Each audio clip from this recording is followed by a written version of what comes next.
Bem-vindo ao nosso canal Central Filosófica, você que clicou neste vídeo.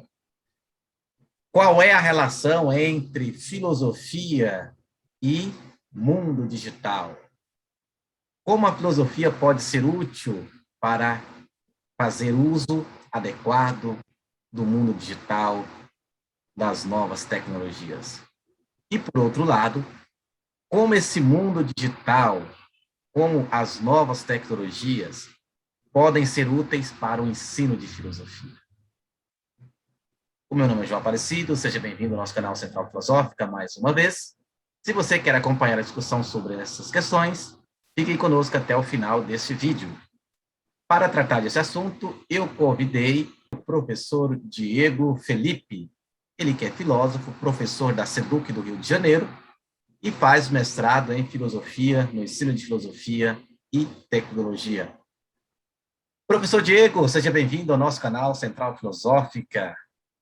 Opa, eu agradeço aí o convite e fico bem animado aí estar podendo falar sobre essa temática que é hiper importante para o mundo de hoje, para a sociedade e acaba sendo muito importante para a filosofia também. Eu acho que é crucial que a gente se atenha a pensar essa temática e essas temáticas que giram em torno da cultura digital, da relação do pensamento com o mundo digital e etc.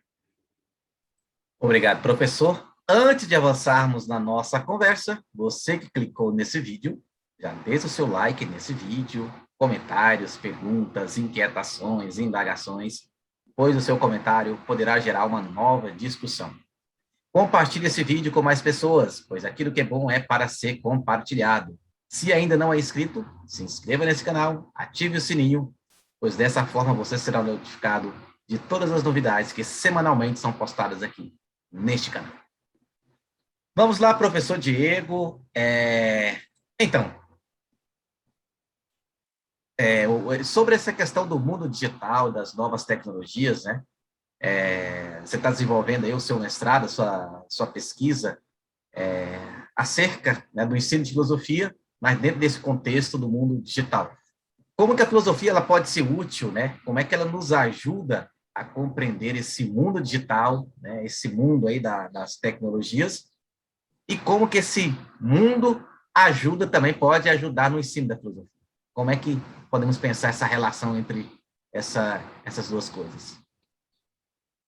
Sim, então essa é uma pergunta bem interessante e eu acredito que ela se torna mais forte ainda hoje, né? Porque a gente está fazendo aqui uma conversa via instrumentos da tecnologia digital, via esse recurso tecnológico, por conta da distância, que a gente não está perto, mas a gente poderia estar perto, mas mesmo assim está fazendo dessa forma por conta da pandemia, que ainda é uma realidade aqui no nosso país, ainda é um grande problema aqui para a gente.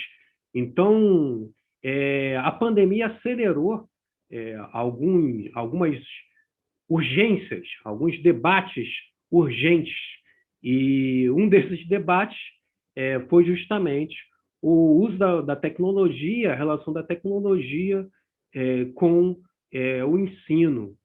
E o ensino de uma maneira mais alargada, mas a gente não foge também da relação do ensino de filosofia, porque até as pessoas que eram mais conservadoras no que diz respeito a ensinar filosofia, considerar que filosofia não poderia ter relação com esse tipo de troca que a gente está fazendo aqui, acabou sendo colocado nessa situação. A gente tem vários professores universitários de gerações antes da nossa, uma galera mais velha, que tinham até um afastamento da tecnologia, tinha uma visão crítica mesmo ao uso dessas ferramentas, que acabou sendo obrigado a lidar com elas. Então, eu acho que essa pergunta se torna ainda mais potente, mas ela já era uma pergunta muito importante e uma pergunta muito potente, porque a gente tem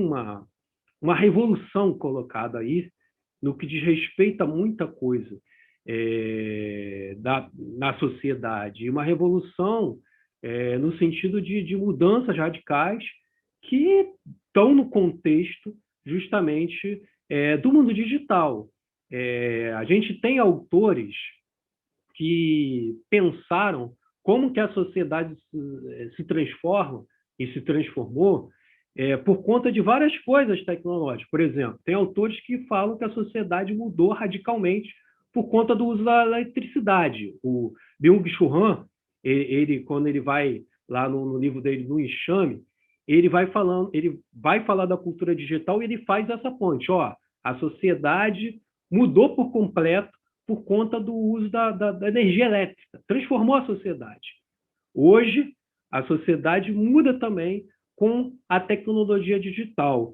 Mas a gente não precisa nem ir para o Byung-Chul Han, a gente pode pensar, por exemplo, os autores da Escola de Frankfurt, que falam das mudanças políticas, sociais, advindas das tecnologias de reprodução, o cinema, fotografia, depois veio o conceito de indústria cultural, aí rádio, televisão, meios de comunicação em massa, como que essas coisas transformaram a sociedade.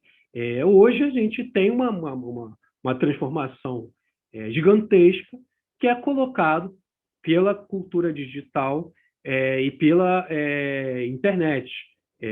Então, se a gente quer pensar o mundo hoje, se a gente quer pensar qualquer questão que aparece para a gente, é interessante a gente contextualizar dentro dessa realidade aí de transformação intensa que a gente tem, que a gente está colocado.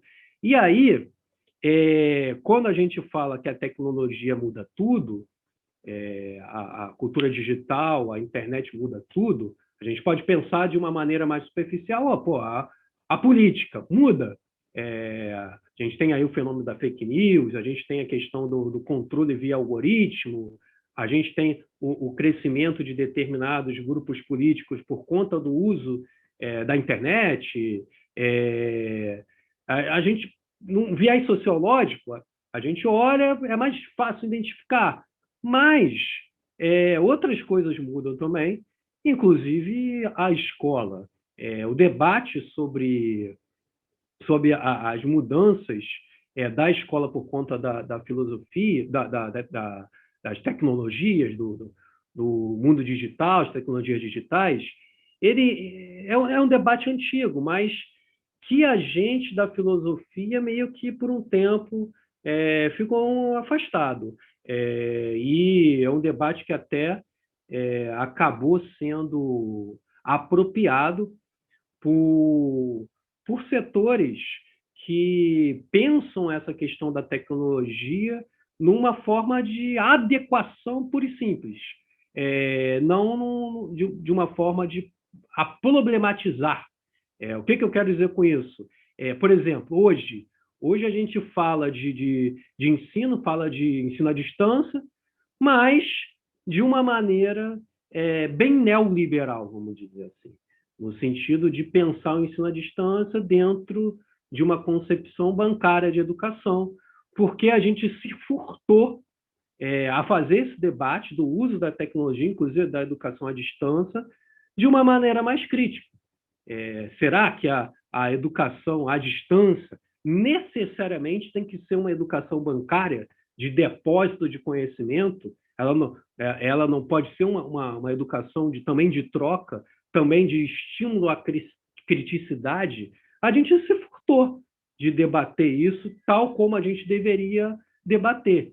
E aí, esse espaço do debate do EAD, por exemplo, foi tomado por empresas que ganham dinheiro com o EAD. E as concepções mais críticas, elas tiveram pouco peso nesse debate. Tanto que a gente tem aí o ensino nas escolas, por todo o país acontecendo. Acontecendo por plataformas mega comerciais que pegam dados dos estudantes, pegam os nossos dados de professores, tem termos lá complicadíssimos, de usar o que a gente está dando aula da maneira que quiser. Aqui no Rio de Janeiro, inclusive, a gente tem um aplicativo que é um aplicativo que é acusado de várias coisas, de roubar dados, de ser um aplicativo que está nos contextos políticos ligados a coisas da extrema-direita. Então, a gente se furtou de debater determinadas coisas e, por não debater essas coisas, a gente tem um campo muito, muito contaminado, com um debate ruim. A gente pode parar, por exemplo, vamos pensar o mundo digital, educação de filosofia via mundo digital, via internet. Cara, infelizmente, o que vai vir na cabeça das pessoas no primeiro momento vai ser o Olavo de Carvalho, que é considerado o filósofo das redes sociais. Se a gente pegar para pensar esse sujeito atualmente, a gente tem como ter muitas críticas em relação a ele. Não tem uma formação específica dentro da filosofia, ele não é da academia, ele tem posições muito complicadas. E então, será que era ele que tinha que ter sido tomado como um filósofo das redes sociais nesse momento do Brasil? Eu acho que não. Mas por que isso aconteceu? Porque a gente se furtou de estar ocupando esse espaço. Então, a primeira coisa que eu gostaria de apontar é que é importante a gente discutir isso e é importante a gente ocupar espaços no debate. E aí, em relação ao mundo digital, a gente precisa trazer a criticidade para pensar o mundo digital. E aí, o mundo digital, eu penso no sentido mesmo dessa capacidade da digitalização de tudo. Hoje, por conta da cultura digital, a gente consegue juntar tudo. A gente tem no celular as rádios, a gente tem as TVs, a gente tem os livros. O digital conseguir trazer, unir várias mídias nessa linguagem do digital. Isso mudou muita coisa, porque quando esse processo é feito, primeiro, as coisas se tornam mais acessíveis. Por meio do digital, é mais acessível. E aí, a gente tem um apontamento que eu acho que exemplifica muito. Por exemplo, se a gente para pensar como que era o consumo, né, de música no passado, a gente tinha que ir a um determinado lugar, sei lá, na loja americana, comprar um DVD que tinha um preço normal. Artigo cultural no Brasil nunca foi barato, então a gente tinha que ir lá, pagar caro, trazer um CD, sei lá, com 30 músicas para casa, escutar. Se alguém quisesse escutar, gostei muito de uma parada, a gente tinha que emprestar esse CD, aí o amiguinho não devolvia, a gente ficava sem. O filme é a mesma coisa, a gente ou comprava ou alugava numa locadora para ficar tantos dias com esse filme. Livros, a gente tinha que ir na biblioteca ou num sebo, porque livro é uma coisa cara e sempre foi caro. Acho que era até mais caro no passado, e era limitado. A mídia física ela é limitada. Por mais que você tenha uma reprodução dessa mídia, ela tem um limite. E esse limite é um limite físico mesmo. Aí, para além do limite físico, tem a questão do comercial, do custo. Com a mídia digital, a coisa muda. Por que a coisa muda? Você não tem um limite. Um álbum de uma banda, por exemplo, você não tem um limite. Você pode reproduzir, você pode disponibilizar aquilo para quantas pessoas quiserem. Inclusive, barateando o custo e, às vezes, até cortando o custo mesmo.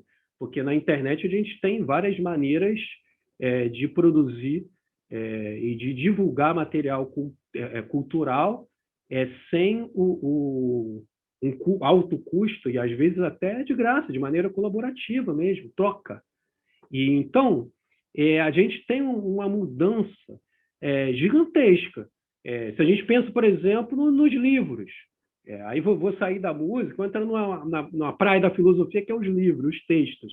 Eu me lembro como era difícil a gente ter acesso a livro. Na época eu era estudante lá, do fundamental do ensino médio.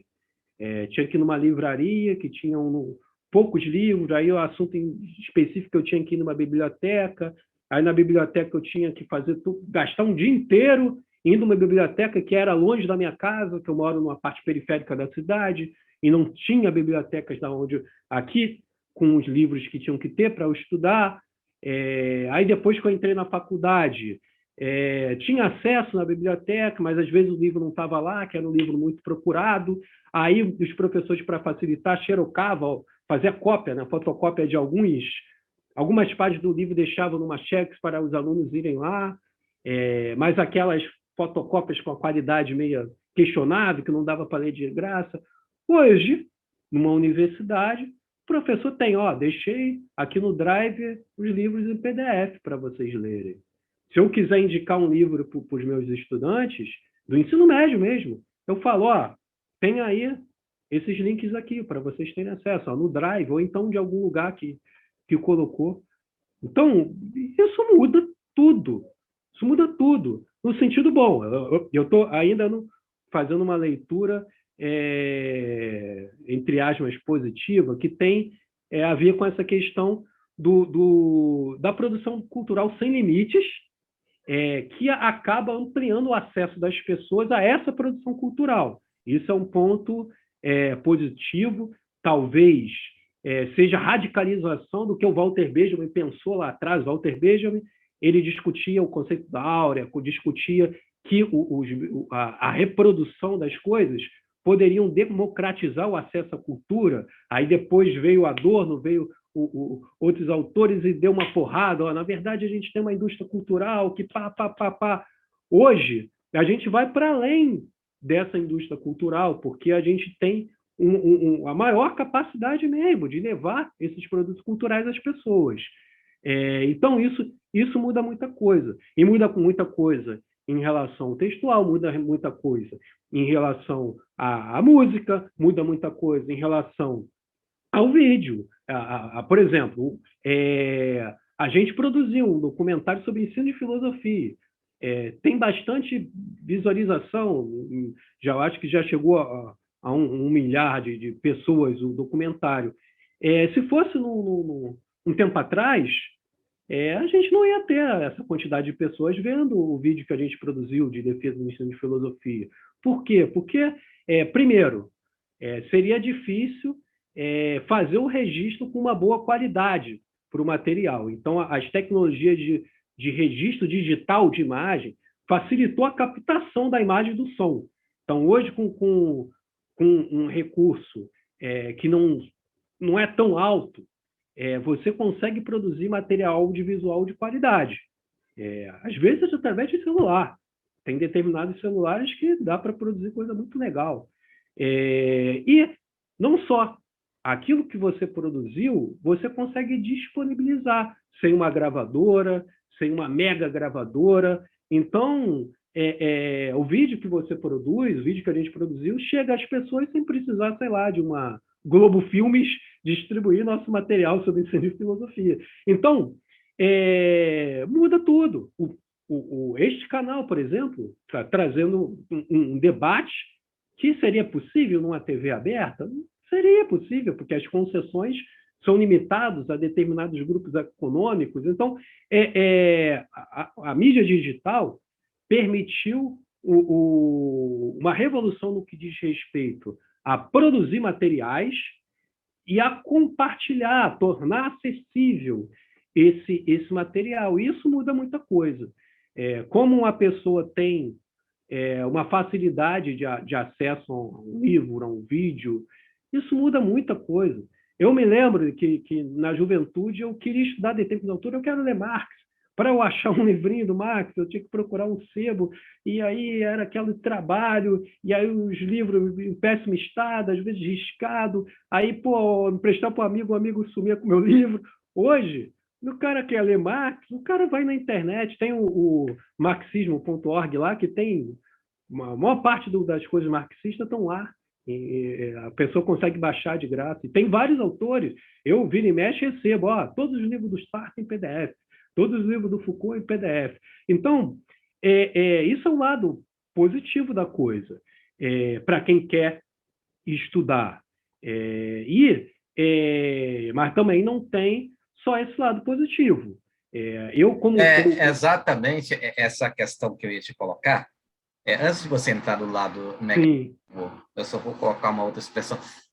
Só quero voltar um pouquinho na sua fala, né, quando você disse esse vácuo que a filosofia deixou, não só no mundo digital, mas também na internet, né? E que fez proliferar aí ideias que, em nome da filosofia, se diz, são movimentadas em nome da filosofia, mas que, na verdade, em grande medida, são antifilosóficas, né? Sim. Sim. Bom, claro, eu estou de pleno acordo. Tanto é que, quando eu criei esse canal, um dos propósitos do canal é exatamente ser esse espaço, né, para tornar a filosofia mais acessível, né?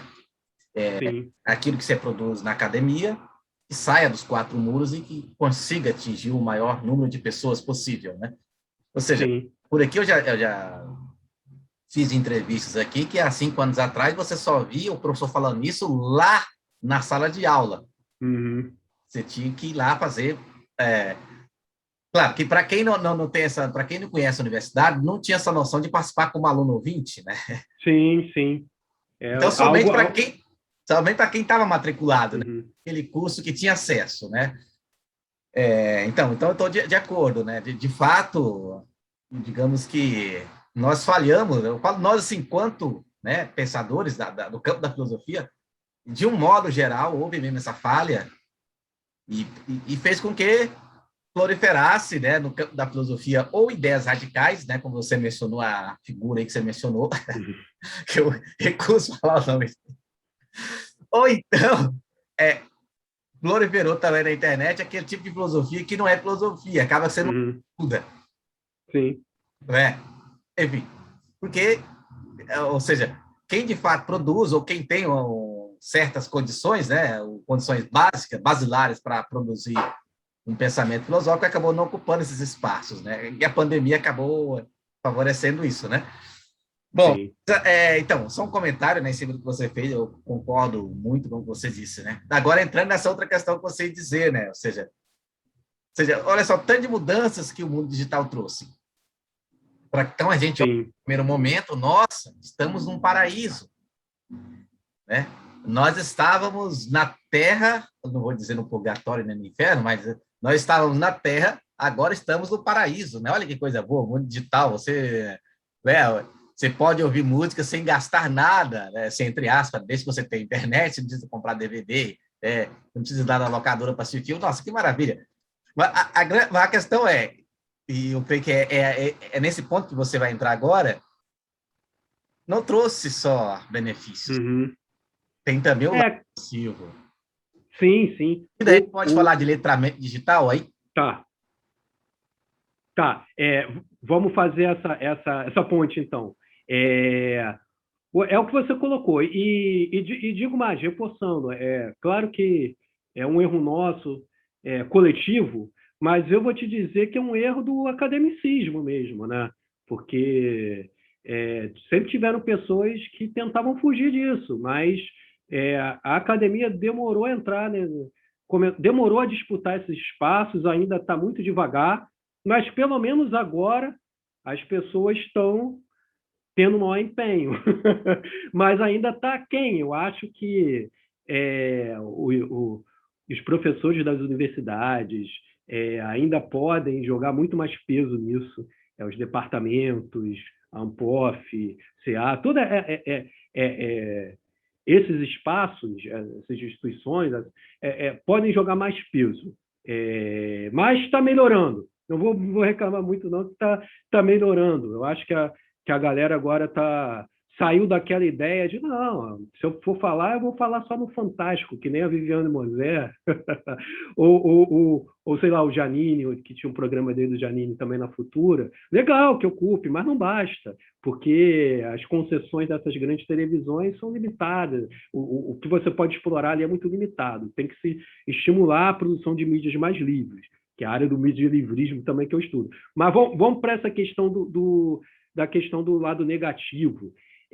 Eu gosto de tratar do conceito de fármaco, cara, que até o Derrida ele explora isso. Ele tem aquele livro da Farmácia do Platão, e discute o debate que o Platão faz sobre a escrita, né? As mudanças que a escrita traziam aí naquele diálogo com a cultura oral socrática. Então tem uma contradição ali, tem uma tensão ali, e aí o Platão usa esse conceito do fármaco, que é remédio e veneno ao mesmo tempo. Então, se tem todo um debate, a escrita prejudica a memória, o que a escrita também traz para além disso? Vamos debater? Então, a gente está no fármaco, a gente tem um fármaco nesse sentido também.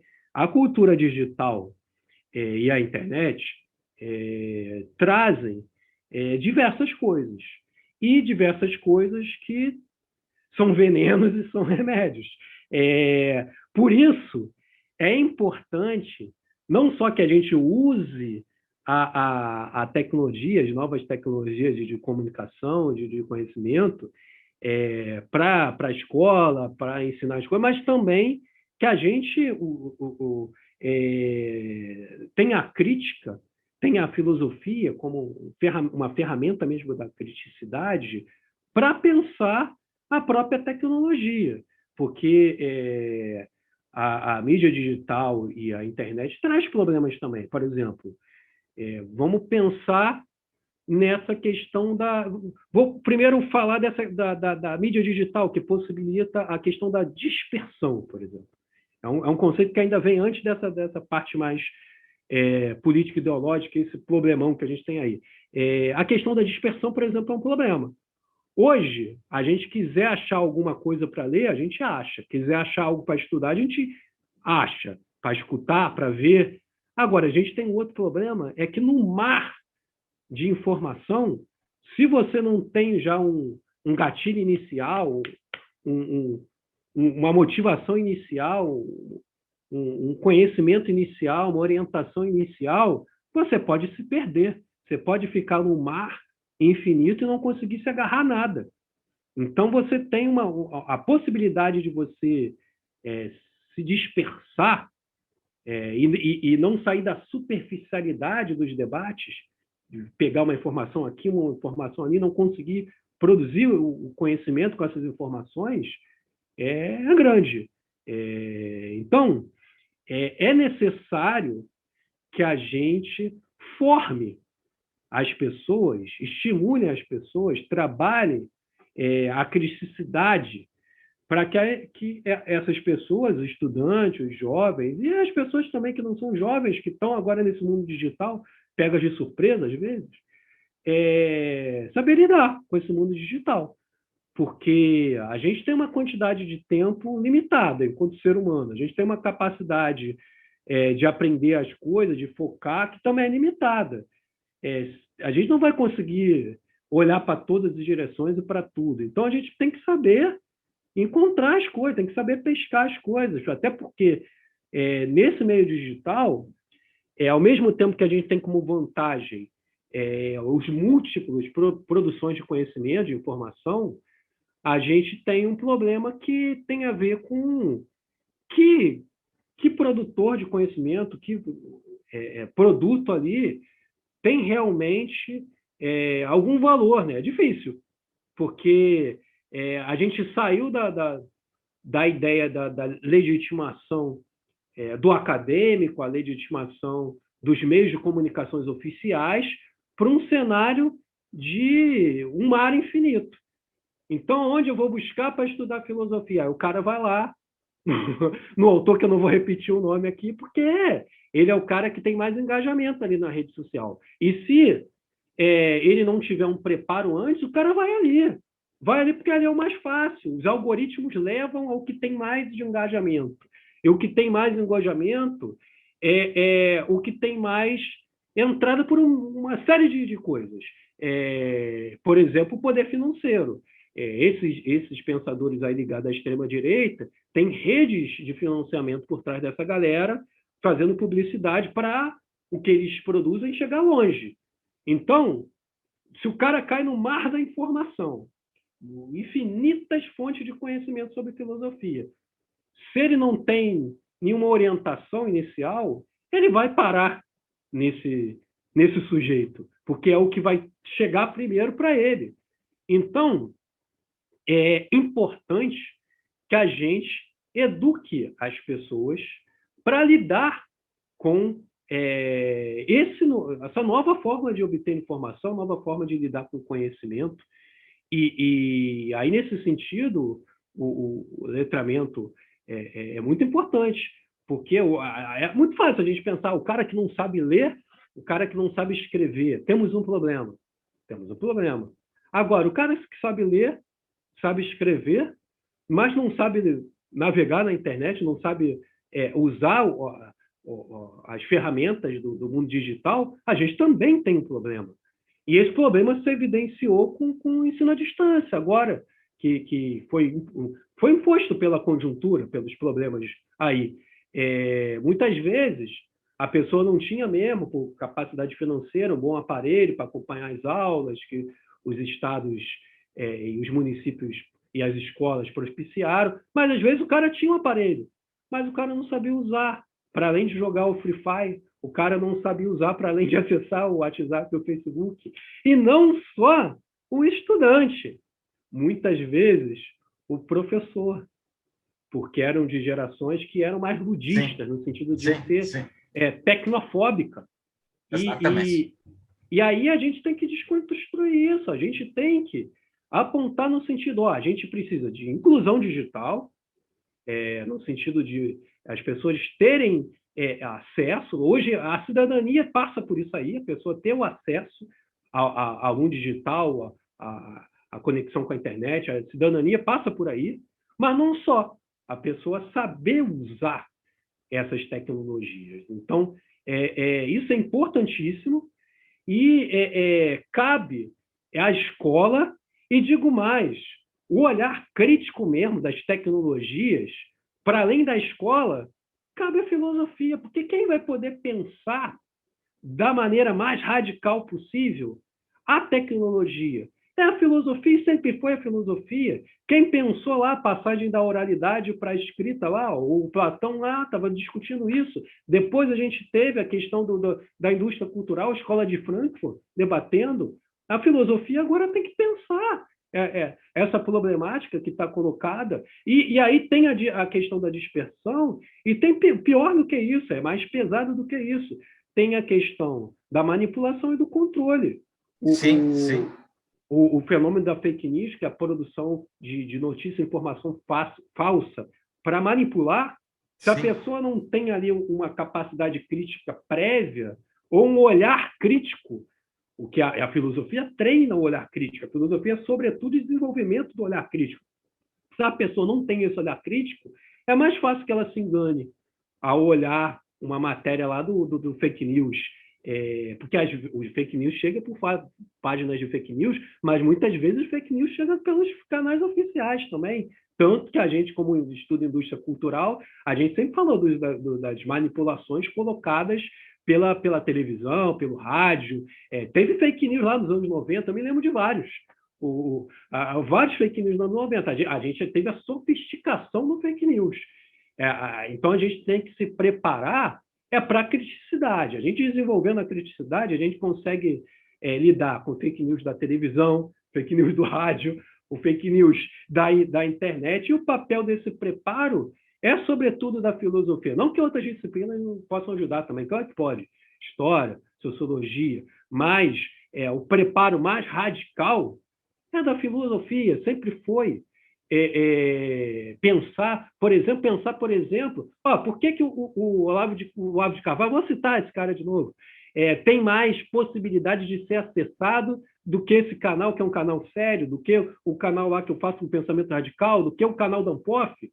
Por quê? Porque o cara tem uma rede de financiamento que investe no algoritmo. E o que é o algoritmo? É justamente o que é preparado lá na inteligência artificial das plataformas de redes sociais. O que eu vou exibir? Eu vou exibir isso aqui, porque isso aqui gera mais engajamento, porque financiou aqui, porque tem essas palavras-chave. Então, as coisas são geridas por essa lógica, que no final das contas é uma lógica que beneficia quem tem o recurso para financiar. Então, essas pessoas que têm o recurso hoje conseguem controlar, através das informações, um nível, o controle é um nível que a gente nunca teve, aquela coisa do panóptico. O Google sabe tudo que a gente fala. Você falou um negócio, cara, eu estou com fome, eu queria comer, olha o celular, está aparecendo o negócio lá como propaganda. Por quê? Porque a sofisticação da propaganda por meio dessas tecnologias são muito grandes, propaganda direcionada às pessoas de uma maneira mais individual. Então, a gente tem que pensar isso. E aí, tem muita gente boa pensando. Até aquele best-seller, o Harari, ele traz um debate muito interessante sobre essa questão dos algoritmos. O outro filósofo sul-coreano, o Byung-Chul Han, ele é um outro filósofo que debate essa questão dos algoritmos, da cultura digital, de uma forma bem crítica, em oposição a concepções mais romantizadas. Por exemplo, da ideia de aldeia global, que as pessoas tinham muito essa ideia de aldeia global, e viam só o lado positivo das novas tecnologias. Hoje a gente tem também uma galera mais pessimista, mas também uma galera que procura um meio termo também. Eu gosto, por exemplo, muito do Castells, que, por exemplo, ele vê a questão do crescimento da extrema-direita, do fake news, e isso atrapalha a democracia. Mas, ao mesmo tempo, a tecnologia mais horizontalizada permite uma possibilidade de uma democracia mais horizontalizada também. Permitiu movimentos políticos diferenciados por vários lugares do mundo, lá no Oriente Médio, que foi chamado de Primavera Árabe, Occupy Wall Street, aqui a gente teve fenômenos parecidos em 2013, teve também ocupações de escola, tudo isso se utilizou de tecnologias digitais, de internet. Então, eu acho que a gente pode olhar pelo fármaco. Tem o positivo, tem o negativo, a gente não pode ser tecnofóbico, mas a gente também não pode ser romântico. A gente tem que ter a criticidade própria da filosofia mesmo para olhar para a tecnologia. Nem tecnofobia, nem tecnomania, né? Sim, exatamente. Nenhum dos extremos, porque os dois são ruins. Primeiro que o mundo digital chegou e eu creio que ele não vai sair, porque ele chegou por quê? Quem está por trás? Né? Quem movimenta? Quem põe em movimento o mundo digital? Eu creio que é o capital, lá na ponta do capital. E não é de interesse do capital que o mundo digital saia, né? Ou seja, as grandes empresas hoje, elas já até se preparam para continuar o trabalho home office, né? Mesmo quando passar por pandemia, muitas empresas vão continuar trabalhando assim. Sim. Diminuir os custos, né? Diminuir o custo, né? E pode até produzir mais. Então, chegou para ficar. Só que esse chegou para ficar, como a gente tem falado, né? Não é um paraíso, não é a instauração de um paraíso. Ele traz malefícios, dentre eles o que você citou, a questão da manipulação, né? A exploração, né? Ou seja, o indivíduo vai ser explorado do mundo digital, seja enquanto trabalhador, seja enquanto consumidor, né? Enquanto consumidor, seja consumidor de conteúdo, seja consumidor de aparelhos eletrônicos, né? Melhores celulares, porque que comportam, que possibilite, né, um maior acesso, né, de coisas que está no mundo da internet. Enfim, pessoas apostam muito nisso, né? Compram um celular cada vez mais sofisticado para se engajar mais no mundo tecnológico, né, que os celulares mais antigos não lhe permitem isso. Até uma outra questão que vem também, que é o adoecimento, Uhum. Ou seja, quando não se sabe navegar nesse mundo, muitas pessoas estão adoecendo, né? Seja a quantidade de tempo que eles ficam na frente de uma tela, né? Seja por não saber utilizar, enfim, isso gera adoecimento e a tendência é gerar mais tanto adoecimento físico quanto mental, principalmente mental, né? A mudança nas relações também, né? A mudança na forma como as pessoas se relacionam. Eu creio, não, isso tem mudado, né? E tende a mudar, continuar mudando. Então, eu vejo que são questões de malefícios que, de fato, precisam ser enxergados, né? Que a filosofia... Sim, mas é isso, meu caro. Gostaria de agradecer aí a oportunidade de estar falando essas coisas, sobre essas coisas, num canal que tem a ver com isso, porque o trabalho que você faz aqui tem tudo a ver com o que a gente está debatendo, que a gente discutiu aqui. Professor, eu que agradeço, eu que agradeço a sua participação aqui no meu canal, ter disponibilizado aí um tempo para estar aqui abrilhantando esse espaço, falando aí desse assunto, né, que é tão vivo, ou seja, está aí, nós já falamos, né, não vai chegar, essa era digital já chegou, e precisa ser compreendida, né, precisa ser compreendida, precisa ser debatida, né, criticada no sentido próprio da crítica, né, no sentido de analisada, problematizada, né, e o seu trabalho é fenomenal, e eu espero contar contigo aqui outras vezes, né, depois do produto já fechado, pronto, e para falar também de outros assuntos. Quem sabe para a gente fazer uma live ao vivo, né? Espero contar contigo aqui para a gente fazer uma live, um momento ao vivo, né, com o público, fazendo... Maravilha. Maravilha. E uma hora dessa também eu vou te convidar para lá, para o nosso programa lá. Aproveita aqui. Fala o nome do seu canal para quem nos acompanha. É o Pensamento Radical. Eu, de vez em quando, chamo uma galera, já chamei a Alice, já chamei a Débora, vai vir as meninas. Eu sempre chamo uma galera também para trocar uma ideia. E uma hora eu vou falar contigo para tu chegar junto lá também. Oh, maravilha, maravilha. Pensamento Radical. Então, você que nos acompanha, né, pode conhecer o canal aí do professor Diego, se inscrever, né, e acompanhar. Muito obrigado, professor. Falou. Grande abraço aí para todo mundo aí. E obrigado pela oportunidade. Tamo junto. E para você que nos acompanhou até agora, caso tenha se esquecido, deixe o seu like nesse vídeo, comentário, perguntas, inquietações. Compartilhe com mais pessoas. Como eu falei no início, aquilo que é bom é para ser compartilhado. O meu abraço e nos veremos no nosso próximo vídeo.